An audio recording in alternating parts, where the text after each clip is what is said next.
부활주일에 주신 하나님 말씀 보겠습니다. 데살로니가 전서 4장 13절에서 18절이 되겠습니다. 제가 가지고 있는 성경으로는 신약성경 331페이지입니다.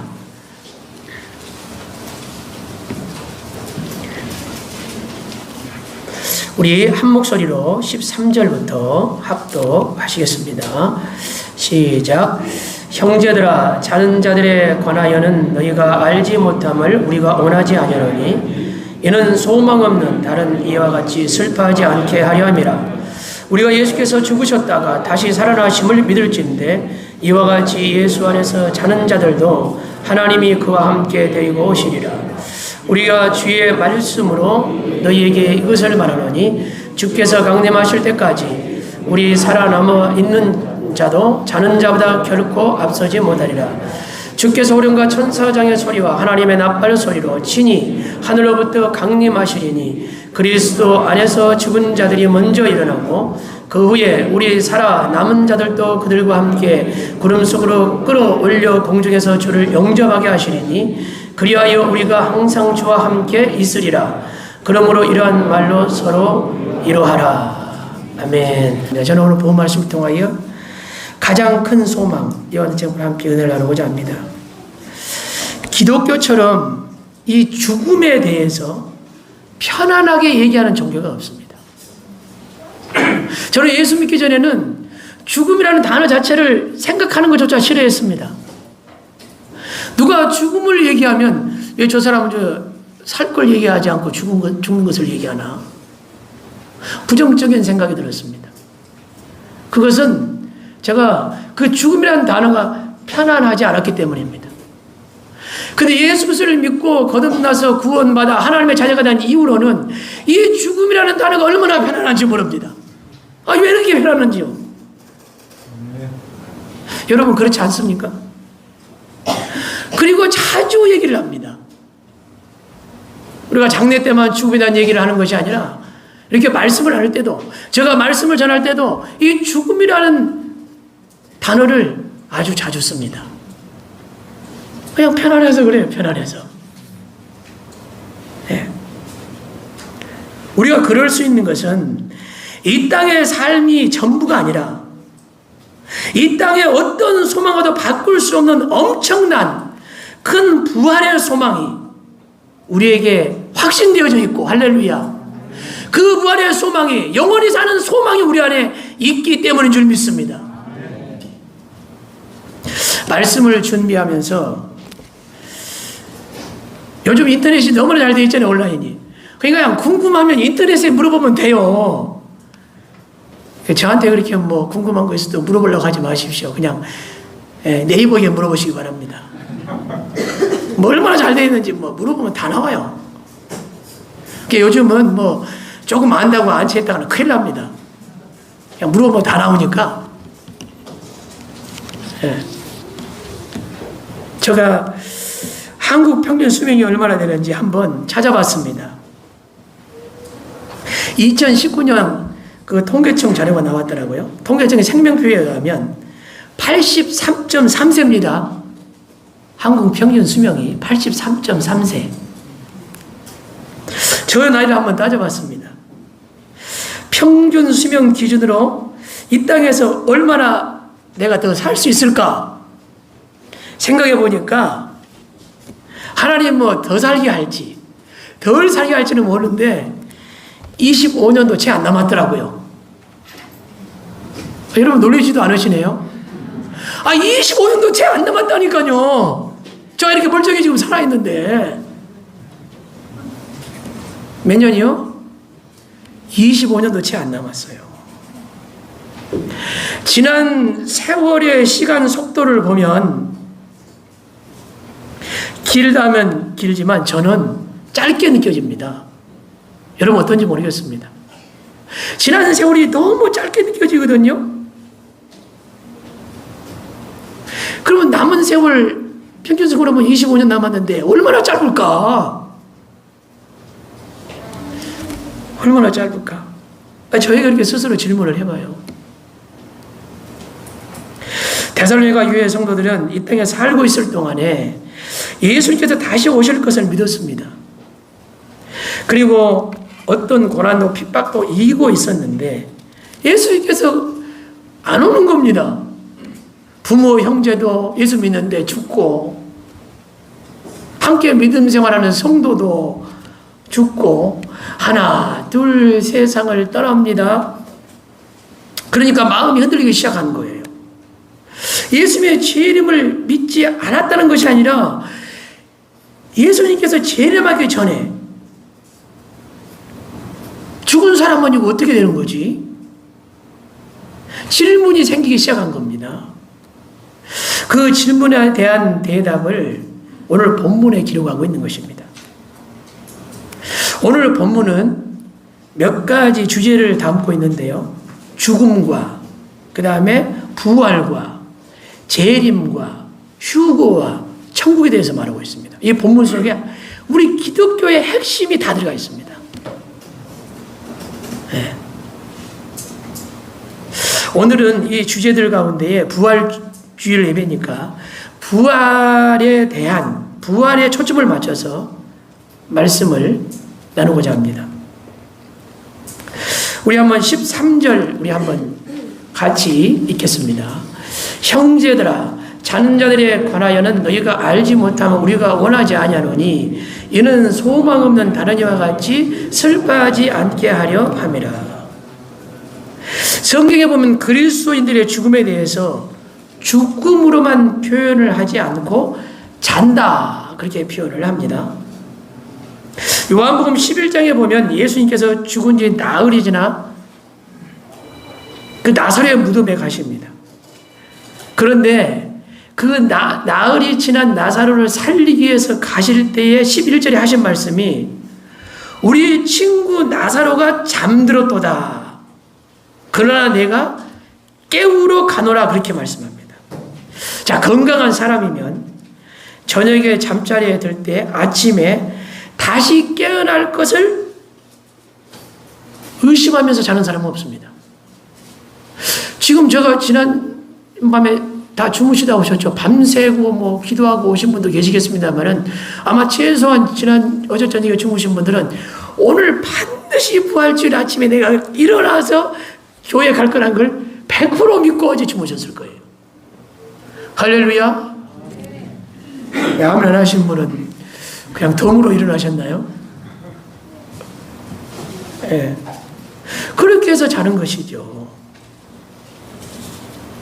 그런 것처럼 우리 죽음에 대해서 그리스도의 죽음에 대해서 성경은 잔다라고 말씀을 하고 있는 것입니다.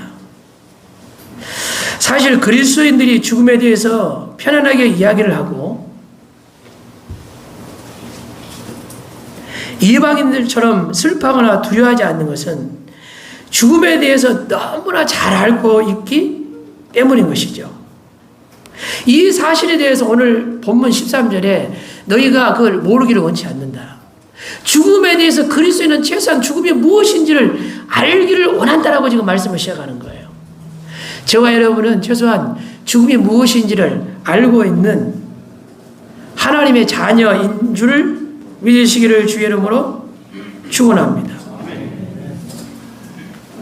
이방인들, 불신자들은 죽음에 대해서 모르니까 죽음이 끝이라고 생각하니까 죽음 앞에서 절망하고 슬퍼합니다. 그리고 두려워합니다. 죽음이라는 단어를 쓰기를 싫어합니다. 그러나 그리스도인은 그렇지 않습니다. 죽음은 절망이 아니라 죽음 이후에 이 땅에 어떤 소망보다도 크고 놀라운 소망이 있음을 알고 있습니다. 그 소망이 무엇입니까? 바로 생명의 부활, 부활의 소망인 줄 믿습니다. 그리스도인은 부활의 소망을 가져야 하고 부활의 신앙이 없는 그리스도인은 그리스도인이라고 할 수가 없습니다. 그리스도인은 부활의 신앙 가져야 합니다. 부활 소망 가져야 합니다. 이게 없으면 그리스도인이 아닙니다. 우리가 부활의 신앙을 가져야 하는데 두 가지 분명한 부활신앙 가져야 합니다. 첫째는 예수 그리스도께서 부활하셨다는 것을 반드시 믿어야 됩니다. 그 믿음이 있기를 주여라고 축원합니다. 14절 읽겠습니다. 시작.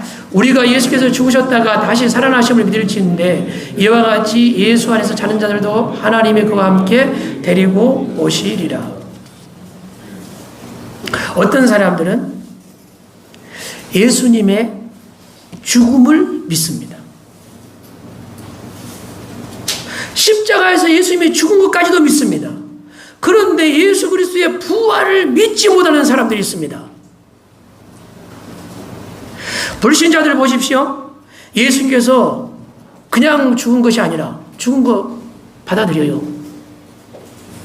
그리고 역사적으로 십자가에서 죽은 것까지도 믿습니다. 불신자들도 그거 받아들인다니까요. 다는 아니지만 대부분은 인정해요. 그러나 그 불신자들이 믿지 못한 게 무엇입니까? 부활을 믿지 않습니다. 부활 얘기하면 미쳤다 그럽니다. 죽은 사람이 어떻게 살아? 미쳤네. 절대 안 믿습니다. 오늘 우리는 예수 그리스도의 부활을 믿고 예수 그리스도의 부활을 찬양하고 감사하며 그 영광을 주님께 돌리고 있는데 불신자들에게서는 예수 그리스도께서 부활하셨다는 것을 믿고 주님을 찬양하는 그와 같은 경우를 볼 수가 없습니다. 절대로. 찾을 수도 없습니다. 오히려 예수님이 부활했다 그러면 아유 뭐 제자들이 시체를 감춰가지고 부활했다고 하는 거지. 근거 없는 별별 이유를 다 내면서 반박을 하기도 합니다. 그러나 부활 없는 기독교는 상상할 수 없습니다. 부활 없는 그리스도인은 상상할 수 없습니다. 부활을 믿는 데까지 가야 합니다. 아멘. 할렐루야. 설령 예수님께서 나의 죄 때문에 십자가에서 죽었다는 것을 믿고 자신의 죄와 허물을 바라보면서 눈물을 흘린다 할지라도 예수의 부활을 믿지 않는다면, 아니 예수 부활이 믿어지지 않는다면 온전한 그리스도인이라고 할 수 없습니다.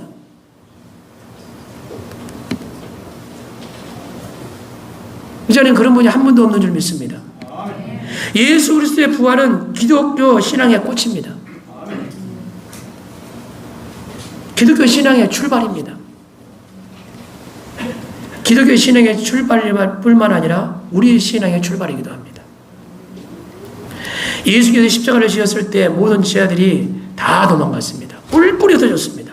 그러나 그들이 다시 모여서 오순절 마가다라 방에서 기도하고 성령의 능력을 받고 능력 있는 사도로 바뀐 것은 다름없습니다.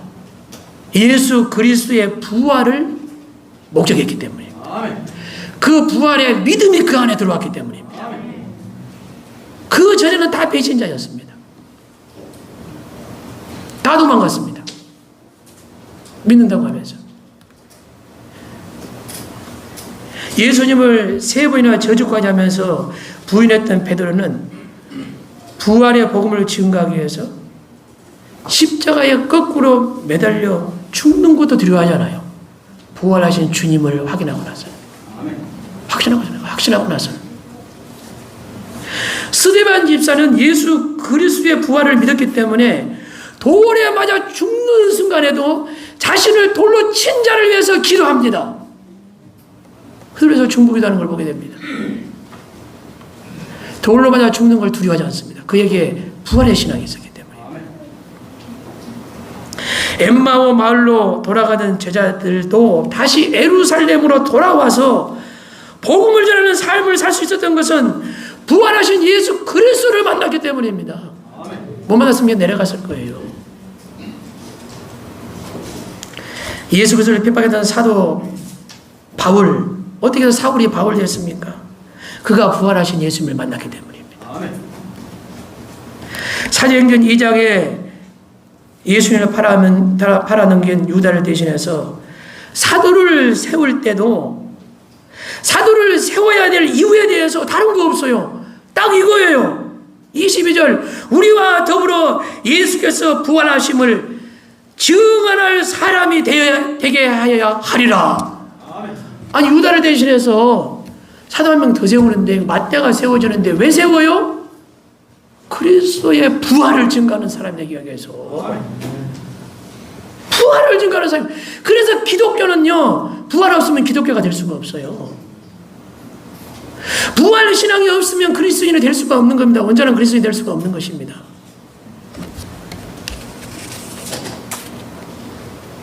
예수님의 부활이 가짜라면 기독교도 가짜가 되고 헛되고 속이는 것이 되는 것입니다. 고린도전서 1장 15장 14절로 15절에 그리스도께서 만일 다시 살아나지 못하셨다면 우리가 전파하는 것도 헛것이요 또 너희 믿음도 헛것이며 또 우리가 하나님의 거짓 증인으로 발견될 것이다. 예수 그리스도의 부활이 없다면 우리가 지금 믿음 생활하고 있는 거 다 거짓 뿌리게 하고 있는 것입니다. 다 헛것입니다. 성경에 그러지 않습니까? 예수 그리스도 부활이 없으면 다 헛것이다.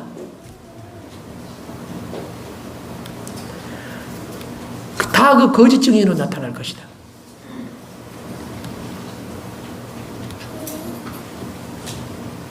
복음을 전하는 열심히 전하는 일도 선교도 복음이 복음되지 못하고 선교가 선교되지 못하는 것입니다. 부활이 없다면.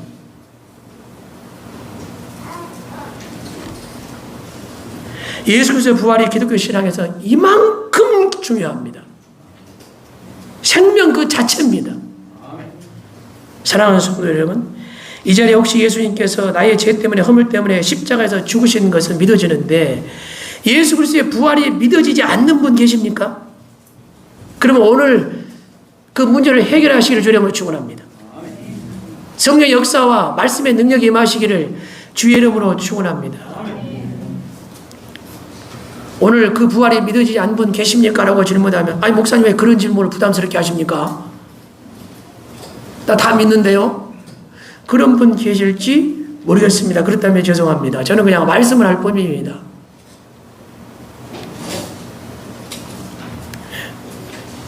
당연히 나는 예수 그리스도 나의 죄 때문에 죽은 것을 믿기 때문에 부활도 믿습니다. 그럴 수 있습니다. 그것도 맞을 수 있고 그것도 믿음일 수 있습니다. 그러나 한번 생각해 봐야 합니다. 죄는 우리 죄 인정하죠. 늘 잘못하고 살잖아요. 그러니까 누가 뭐라 그래도 죄인이 아니라는 걸 인정 안 할 수가 없어요. 죄는 어떻습니까? 죄는 짐입니다. 짐. 짐이에요. 죄는 어때요? 무거워요. 죄는 고통스럽습니다. 죄는 거추장스럽습니다. 그래서 우리 안에 죄가 느껴지면요. 짐이 느껴지고요. 고통스럽고요. 거추장스럽고요. 무겁고요. 그래요. 아예 그것도 못 느낀다면 죽은 거죠. 뭐. 죄는 그렇다니까요. 그런데 이 짐과 고통과 거추장스러운 것을 누가 대신 져준대요. 그런 분이 계시대요. 그분이 예수님이라고 말씀합니다. 아니 근데 그것도 무슨 돈을 내는 것도 아니고 무슨 내가 어떤 행위를 열심히 해야 되는 것도 아니고 그냥 믿기만 하면 그렇게 해준다 그래요. 어우 얼마나 편하네요. 짐 무겁고 고통스럽고 거추장스러운 것을 그냥 져준다니까 너무 감사하잖아요. 그래서 믿어요. 그 정도로 끝나면 안 돼요. 그러면 감정적인 믿음에 불과할 수 있어요. 주님이 우리의 죄를 그렇게 짊어졌을 뿐만 아니라 부활하셔서 우리의 죄를 다 도말하시고 우리에게 부활의 생명을 주신 것까지 믿으셔야 돼요. 아멘. 할렐루야. 주님이 부활하신 것까지 확실히 믿기를 주의 이름으로 축원합니다. 예수 그리스도의 부활까지 믿는 믿음까지 가야 된다 그 말입니다. 그냥 막연하게 짐을 짊어주신 사람을 좋아하는 마음으로 그 정도로 믿어서는 안 된다는 거예요. 요한복음 2장 22절에 죽은 자 가운데서 살아나신 후에야 제자들이 말씀하신 것을 기억하고 성경과 예수께서 하신 말씀을 믿었다 그래요. 제자들이 뭐라 그래요? 예수께서 3년 반 동안 따라하면서 열심히 주의 말씀 들었는데 예수님이 죽은 이후에도 다 그 말 못 믿고 다 뿔뿔이 다 떠졌는데 예수님께서 부활하신 후에야 주님이 하신 말씀을 믿게 됐대요. 그러니까 부활의 신앙을 가져야 확실히 믿어지는 거예요, 성경이. 할렐루야. 그래야 믿어지는 거예요. 그 신앙 앞에는 죽음의 두려움이 없는 겁니다. 그 신앙을 가진 사람이 무슨 세상에 두렵겠어요. 우리가 이 땅의 삶을 한번 여기서 서울까지 생각해 볼까요? 서울까지 쭉 생명줄이, 이 땅에 사는 생명줄이 서울까지 있어요. 서울 몇 킬로입니까? 한 150km 되나요? 근데 우리가 이 땅의 삶의 길이 150km 생명줄을 잡고 이렇게 살아요. 그럼 150km 끝나면 생명줄을 끊어져요. 끝! 근데 하나님 우리에게 주신 부활의 생명은요, 생명줄이 끝이 없어요. 그냥 영원히 가는 거예요. 저와 여러분은 여기서 서울까지 있는 그 생명줄 붙잡고 사는 것이 아니라 영원히 이어진 예수도 부활 생명줄 붙잡고 있는 걸 믿으시기 바랍니다. 그래서 영원히 사는 겁니다. 그러니까 이 땅에서 잠깐 그 생명줄 서울까지밖에 못 가는 거 그거 가지고 너무 그냥 그 다음은 여러분이 설교하시기 바랍니다. 예수께서 부활하신 것을 보고 제자들이 예수께서 십자가에서 죽으신 이유를 분명히 알게 된 것입니다. 하나님 나라가 정말 있는 것을 알게 된 것입니다. 예수님께서 길이요 진리요 생명이라는 말씀을 이해하고 믿게 된 것입니다. 오늘 부활주일날 우리가 계란을 하나씩 받아 가실 것 아닙니까? 부활절 계란에 대한 유래는 이것도 네이버에 찾아보시기 바랍니다. 그 잘 나와 있어요. 제가 굳이 그걸 찾아가지고 얘기할 필요가 없어요. 우리는 부활절 계란만 받아서 가는 것이 아니라 예수 그리스도의 부활을 확실히 믿고 가시기를 주님의 이름으로 축원합니다. 아멘. 두 번째로 우리가 이제 마지막인데 가져야 할 믿음이 있는데 예수 그리스도의 부활을 믿었으면 우리 자신의 부활을 반드시 믿어야 됩니다. 그래야 성립되는 거예요. 자, 14절을 제가 다시 한번 읽어보겠습니다. 우리가 예수께서 죽으셨다가 다시 살아나심을 믿을지인데 이와 같이 예수 안에서 자는 자들도 하나님이 그와 함께 데리고 오시리라. 자는 자들을 다시 데리고 오시려면 죽은 상태에서는 될 수가 없습니다. 다시 죽은 자를 살려야 데리고 올 수 있습니다. 언제 죽은 자들을 다시 살립니까? 그 죽은 자들이 다시 살아납니까? 이건 예수를 믿고 먼저 죽은 자들을 말하는 거예요. 이 사람들을 살려서 데리고 오겠다는 거예요. 그리스도 안에서. 16절에 보니까 주께서 호령과 천사장의 소리와 하나님의 나팔 소리로 친히 하늘로부터 강림하시리니 그리스도 안에서 죽은 자들이 먼저 일어나고, 그러니까 주님께서 이 땅에 재림하실 그때에 먼저 잠자는 자들, 먼저 세상을 떠난 우리의 믿음의 선배들이 일어난다는 겁니다. 다시 살아난다는 것입니다. 할렐루야. 우리가 알아야 할 것은 그런데 죽은 자들이 일어날 때는 신자나 불신자나 할 것 없이 다 일어납니다. 이걸 놓쳐서는 안 됩니다. 요한복음 5장 29절에 선한 일을 행하는 자는 생명의 부활로, 악한 일을 행하는 자는 심판의 부활로 나오리라. 한 번 죽는 것을 끝나면 얼마나 좋아요. 근데 다 살아나는데 하나는 심판의 부활로 나온대요. 하나는 생명의 부활로 나온대요. 이 땅에서 저녁에 잠들 때에는 선한 자나 악한 자나 깨어보면 내가 잠자는 자리에서 일어날 것입니다. 여러분 또 어디가 됐든지 간에 어제 저녁에 잠잔 자리에서 일어났습니다. 저도 사택에서 잠잔 그 자리에서 일어났습니다. 저녁에 자고 일어나고 보니까 그 자리에서 일어났더라고요. 그러나 죽음의 잠이 든 이후에 주님이 강림하실 때 다시 일어날 때는 한 사람은 생명의 부활로 나올 것이며 한 사람은 심판의 부활로 나와서 마치 누가복음 16장에 나오는 부자와 그 대문 밖에서 부스러기를 먹고 자랐던 나사로가 똑같이 죽었는데 완전히 다른 장소에서 깨어난 것처럼 이 땅에 우리가 죽음을 맞이한 이후에 다시 깨어날 때는 완전히 다른 장소에서 깨어나는 것입니다. 완전히 다른 장소에서 일어나는 것입니다. 그것도 절대 그 장소로 오갈 수 없는 장소에서 일어납니다. 그 장소에서 깨어납니다. 이 땅에서는 잠자리를 옮길 수 있는데 일단 우리가 이 땅에서 떠난 다음에 다시 주님 오셔서 부활하시고 난 다음 우리가 다시 부활한 다음에는 이 땅에서 잠자리 옮길 수 있는 것처럼 절대 옮길 수 없습니다. 그 자리를 영원히 그 자리에 있어야 됩니다. 그것이 우리가 이 땅에 살고 난 다음 이후에 부활했을 때의 상황이 되는 것입니다.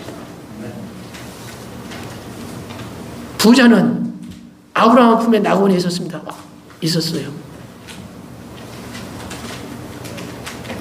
나사로는 아브라함 품에 있었어요. 바뀌었네요. 부자가 깜짝 놀랐을 것 같아요. 나 거기 아닌데. 여러분 잠 좀 깨라고. 근데 여러분 가만히 있잖아요. 목사님 아닌데요. 그래야지. 예. 나사로가 낙원에 있었습니다. 부자가 갈 수도 없고 나사로도 갈 수도 없었어요. 딱 한 번 딱 결정되니까. 다시 올 수도 없어요. 부활은 누구에게나 반드시 있습니다. 믿는 자는 심판의 부활이 아니라 생명의 부활로 나올 줄 믿습니다. 그리고 그리스도 안에서 생명의 부활로 나온 그들과 함께 구름 속으로 끌어올라가 주를 영접하리라고 말씀합니다. 이건 휴거를 말합니다. 우리 요한계시록을 갖다 모여가지고 강의를 하는데 휴거 얘기를 별로 못하잖아요. 우리가 휴거할 겁니다. 휴거할 거예요. 주님이 이 땅에 다시 오실 때. 성경이 말하는 거예요. 계시록 19장에 어린 양의 혼인잔치에 대해서 기록을 하고 있습니다. 8절에 이렇게 말씀합니다. 그에게 빛나고 깨끗한 세마포 옷을 입도록 허락하셨으니 이 세마포 옷은 성도들의 옳은 행실이니라. 저는 이 구절을 대할 때마다 저의 이종 사촌 중에 하선이라는 동생이 하나 있는데 그 동생이 유치원 때인지 초등학교 1학년 때인지 잘 모르겠습니다. 하여튼 제가 봤을 때는 굉장히 때묻지 않고 순수할 때입니다. 아침에 밥상머리에 앉아서 꿈꾸는 이야기를 하는 거예요. 하는 뭐라고 꿈꾸는 얘기를 하냐면 엄마한테, 저희는 고모죠. 어제 엄마 꿈을 꾸었는데 하늘에서 하얀 옷이 막 내려오는데 막 그 옷이 내려오니까 사람들이, 땅에 있는 사람들이 그 옷을 막 입어. 옷을. 그런데 어떤 사람은 옷을 입으니까 막 맞아가지고 하늘로 막 올라가. 근데 어떤 사람은 옷이 안 맞아. 그러니까 막 완전히 우왕좌왕하고 막 맞는 옷을 찾으려고 다니고 하늘로 올라가지도 못하고 막 그런 상황에서 꿈을 깼다는 거예요. 엄마 뭐야? 그건 뭐 뜻이나 어릴 때부터 교회 다니는 애거든요. 근데 제가 나이가 그때 20이 좀 넘었었는데요. 21살쯤 됐나요? 그 어린애가 했던 꿈 얘기가 저 마음속에 딱 새겨졌어요. 어린애 꿈 얘기가. 그 목사님 설교를 그렇게 들어도 새겨진 게 있습니다. 근데 그 말 딱 그게 새겨져 있어. 그래서 늘 그 생각을 해요. 네. 나는 딱 맞아야 되는데. 안 맞으면 큰일 난다. 그 뭐 여러 가지로 뭐 해석할 수 있겠습니다만은 저는 꿈을 신봉하는 사람이거나 신비주의가 아닙니다. 절대 그걸 싫어합니다. 그런데 여하간에 그 어린 아이가 그 밥상머리에서 했던 그 꿈 얘기가 저 마음속에 새겨져서 저에게 영적으로 도전이 되고 은혜가 되는 것은 제가 부인할 수가 없습니다. 마태복음 22장에 보면 예수께서 직접 하신 말씀 중에 혼인잔치의 비유가 나오지 않습니까? 어떤 임금이 혼인잔치를 베풀었습니다. 그리고 종들을 보내가지고 사람들을 초청을 했습니다. 그런데 초청을 받아온 손님 중에 예복을 입지 않는 사람이 있는 거예요. 그래서 그 임금이 예복을 입지 않는 그 한 사람을 보고 어찌하여 예복을 입지 않고 여기에 들어왔느냐? 너는 왜 예복 입지 않고 들어왔느냐? 말씀하시고 그 예복을 입지 않고 들어온 자를 종들에게 명령하여 말하기를 손발을 묶어라. 그리고 바깥 어두운 데 내 던지라. 그래요. 던져버려라. 거기서 슬피 울며 이를 갈미 있으리라 라고 말씀합니다. 우리가 주님 다시 오실 때 예수 그리스도의 죽으심과 부활을 믿는 자는 욕된 것으로 심고 영광스러운 것으로 다시 살며 약한 것으로 심고 강한 것으로 다시 살며 육의 몸으로 심고 신령한 몸, 영원한 몸으로 반드시 다시 살게 될 줄을 믿습니다. 이렇게 내가 부활한다는 것을 믿어야 된다는 것입니다. 예수님의 부활을 믿고 나도 예수 안에서 부활한다. 다시 산다는 것을 믿어야 됩니다. 예수님의 부활 믿고 나 부활 못 믿으면 안 돼요. 네. 우리가 이렇게 부활하여 공중에서 주를 맞이할 것입니다. 그리고 항상 주와 함께 있을 것입니다. 누가복음 17장 21절에 하나님 나라는 너희 안에 있느니라고 말씀합니다. 주님이 함께 하신 나라, 함께 하신 곳이 하나님의 나라요. 주님이 함께 하신 곳이 천국입니다. 오늘 그래서 본문에도 17절 마지막 절에 우리가 항상 주와 함께 있으리라 천국을 말하는 거예요. 하나님 나라를 말하는 거예요. 아무리 좋은 것도 주님이 함께 하지 않으면 그거 하나님 나라 아니에요. 천국 아니에요. 주님이 함께 하신 곳이 천국입니다. 항상 주와 함께 있으리라. 이 부활절에 부활의 신앙이 더 큰 확신으로 부활되시기를 주님을 축원합니다. 이는 우리는 이 부활절에 우리 부활의 신앙이 다시 부활되어야 됩니다. 십자가의 고난은 수없이 묵상하는데 우리가 주님의 부활을 얼마나 묵상하는가요? 우리는 부활의 능력 있는 신앙생활을 해야 됩니다. 부활의 능력으로 무장해야 됩니다. 그 부활의 신앙으로 무장하여 제자들이 베드로가 거꾸로 십자가에 달려도 두려워하지 않았습니다. 전세에 의하면 바울은 그리스도의 복음을 위해서 목이 잘리는 순간도 두려워하지 않고 복음을 지켰습니다. 그에게 부활의 신앙이 있었기 때문입니다. 제자들에게 부활의 신앙이 있었기 때문입니다. 그리고 부활의 신앙으로 사시기를 주님은 축원합니다.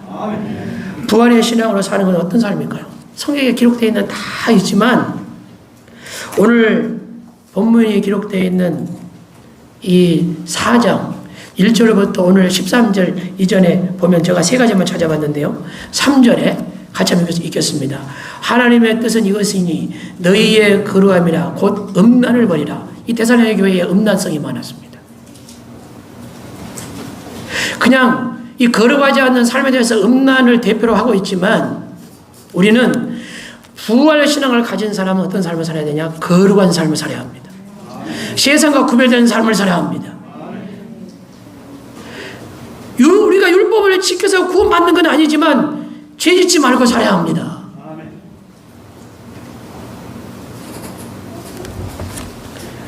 9절에 그리고 쭉 거룩을 말하고요. 9절에 이렇게 말합니다. 9절 읽겠습니다. 시작. 형제의 사랑에 관하여는 너희에게 쓸 것이 없으면 너희들 자신이 하나님의 가르치심을 받아 서로 사랑하라. 한번 인사하겠습니다. 옆에 분에게 주의 이름으로 사랑하고 축복합니다.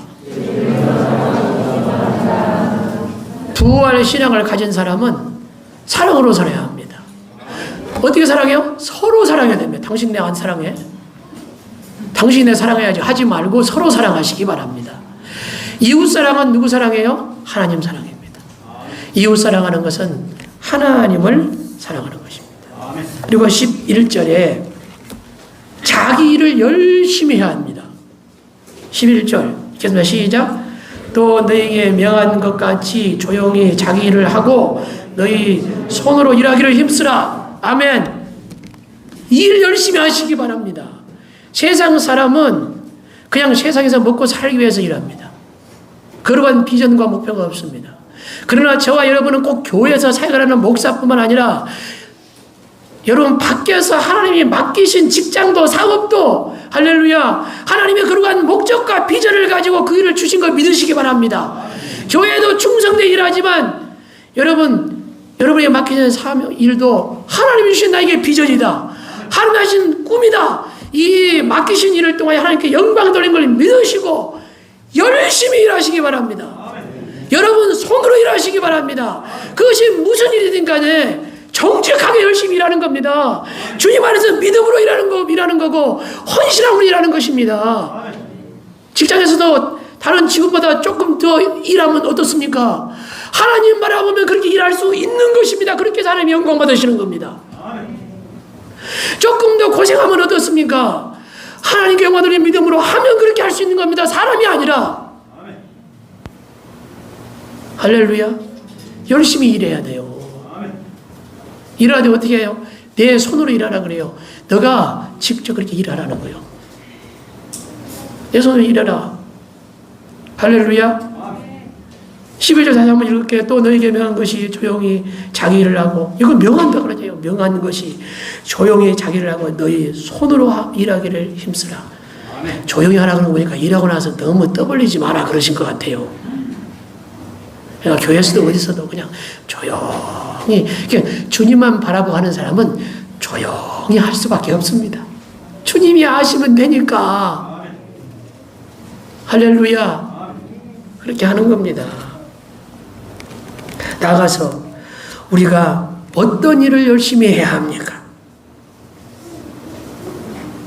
사도행전 1장 22절에 마띠아를 유다를 대신해서 12제자 중에 한 사람으로 세울 때에 우리와 더불어 예수께서 부활하심을 증언하는 사람이 되게 하여 하리라 말씀하신 것처럼 부활의 증인으로서 살아야 될 줄 믿습니다. 그 일을 가장 중요하게 여겨야 될 줄을 믿습니다.